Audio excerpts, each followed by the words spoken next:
30分待てって言うんなら仕方ねえぜ。30分待つのはリサリサの部屋のドアの前で待つのがベストです。その間鍵穴に目を近づけるのはいけないことでしょうか。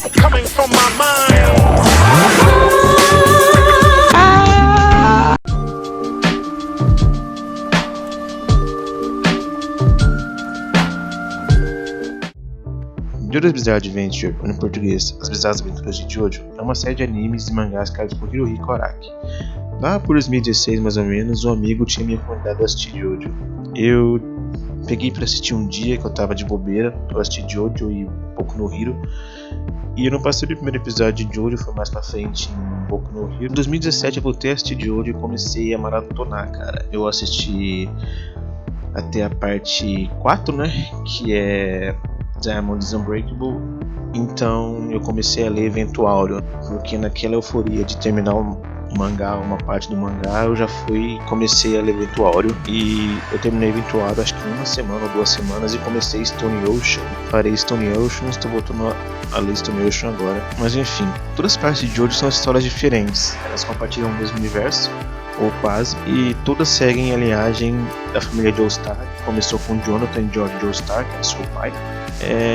E por ser histórias diferentes, não é obrigatório você assistir as de antes para entender as outras, porque o plot de cada uma é diferente. Lógico, vai ter personagens que vai aparecer numa parte que você não vai reconhecer porque você não assistiu a outra, mas o plot, a história assim, ela não precisa tanto assistir as outras partes, entende? Apesar de ser partes de Jojo, é como se fossem mangás diferentes. Por mais que uma parte pode deixar uma boa parte da fã do Jojo conhecida, eu acredito que tenha sido com essa intenção que a história foi escrita. Mas uma experiência que seria bastante interessante seria assistir de trás para frente, ou ler de trás para frente, né? Começando, por exemplo, por Evento Áureo, que foi a última a ser animada, e para Diamond Unbreakable, Stardust Crusaders, Battle Tendency e Phantom Blood, sucessivamente.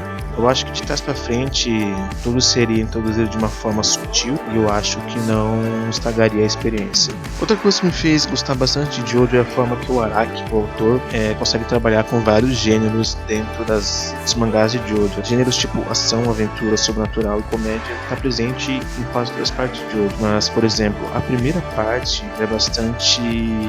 Pelo menos os 2 primeiros episódios de Phantom Blood, que é a primeira parte, 2, 3 primeiros episódios, parecem uma tragédia de Shakespeare, sabe? Tem até uma cena que, conforme os personagens vão aparecendo, vão tipo meio que abrindo umas cortinas como se fosse um teatro, tá ligado? A segunda parte dá até pra você comparar com um filme do Indiana Jones, né? O que faz com que Jojo não seja uma obra cansativa. Cada uma tem sua peculiaridade, do seu plot, do seu personagem e por aí vai. Araki, o autor de Jojo, ele gosta muito da Itália e de música ocidental, em grande parte rock, acredito eu. Em Jojo tem bastante referências tanto à Itália quanto bandas de rock ocidental, por exemplo AC/DC, Metallica, Queen, e também David Bowie serviu como uma inspiração para o vilão Yoshi Kagekira da parte 4. O antagonista mais importante de Jojo, Dio, que ele é citado até onde eu sei, até onde eu li até a parte 6, né? Parece que ele é citado mais pra frente também. Recebeu esse nome devido a 2 coisas. Primeiro, porque ele é um cara muito arrogante, super confiante e deseja estar no topo do mundo, assim como Deus. Então Araki escolheu o nome de Dio, que quer dizer Deus em italiano. Também o nome homenageia o cantor de heavy metal Ronnie James Dio. Então é bem visível o amor e paixão que o Araki tem por essas coisas, como ele homenageia elas na sua obra. Uma coisa interessante, talvez de spoiler, não sei, eu tô na parte 6 de Jojo, eu não terminei tudo, mas parece que na parte 8 tem um personagem chamado Jobim, que ao que parece ele foi inspirado, ele é uma referência a Tom Jobim, então onde eu pude apurar essa informação é verdadeira. A arte de Araki é bastante original, não se assemelha aos estilos artísticos de outros mangaka, né? Ele tem um estilo próprio. Nas 3 primeiras partes das aventuras, a gente conta com personagens muito musculosos, com a cabeça às vezes desproporcional ao corpo. E Araki disse em uma entrevista que a inspiração para isso foi atores como Sylvester Stallone e Arnold Schwarzenegger, que na época ele era muito fã. Hoje em dia parece que o Araki ele não consegue mais desenhar nesse estilo, né? Segundo ele disse, ele desaprendeu como desenhar esse tipo de personagem. Digamos que é semelhante ao Pokémon, como se ensina uma habilidade nova, se o Pokémon tem que esquecer outra, né? E foi isso que... acho que foi isso que pelo que passou Araki, né, conscientemente. Então ele não consegue mais fazer esses traços, esses desenhos que ele fazia antes, né? Ele foi mudando e é notável a mudança da arte dele, tanto no mangá quanto no anime. Araki também declarou várias vezes seu amor pela escultura greco-romana e pela arte renascentista, né? O estilo da parte 5 foi feito inspirado em obras renascentistas e principalmente as de Michelangelo. Vale mencionar aqui também da onde o Araki tira as poses, as formas que ele desenha é de revistas de moda. Tem um vídeo aí na internet dele desenhando todos os Jojo. Tem a versão inteira que dá mais ou menos 1 hora e pouco dele desenhando, aí tem a versão 4 vezes mais rápida e a versão 8 vezes mais rápida. E é muito interessante ver que ele pega revistas de esculturas para pegar mais ou menos as poses e também revistas de moda. Então é um cara que as ideias dele brotam de vários lugares. É um cara bem interessante nesse sentido. Segundo Araki disse, o nome Jojo é devido ao lugar que ele se encontrava com seu editor, um restaurante chamado Jonathan's que ficava no bairro dele. Ele achou que seria legal colocar o nome do personagem de Jonathan, mas sentiu que faltava alguma coisa a mais. Então na época veio na cabeça dele que ele queria algo semelhante ao nome de Steven Spielberg, tipo a sonoridade inicial dos dois nomes, Steven e Spielberg, é mais ou menos a mesma, então ele queria mais ou menos isso para a obra dele. Então ele colocou o nome do personagem de Jonathan, né, como já tinha sido definido por conta do restaurante, e colocou Joestar como sobrenome, então ficou Jojo.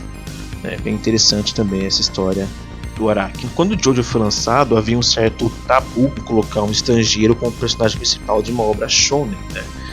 E segundo o Araki, isso foi uma aventura tanto para ele quanto para o editor, ao qual ele é muito grato por ter trilhado esse caminho com ele. O Araki conseguiu encarar essa de peito aberto e foi um sucesso de Jojo, tanto que ele já passou por três países, eu acho que foi Japão, Estados Unidos e Itália, se eu não me engano, que as partes ocorreram, né? Mas enfim, cara, eu acho que Jojo é uma obra que não se leva a sério, pelo menos na minha concepção, no entendimento, né?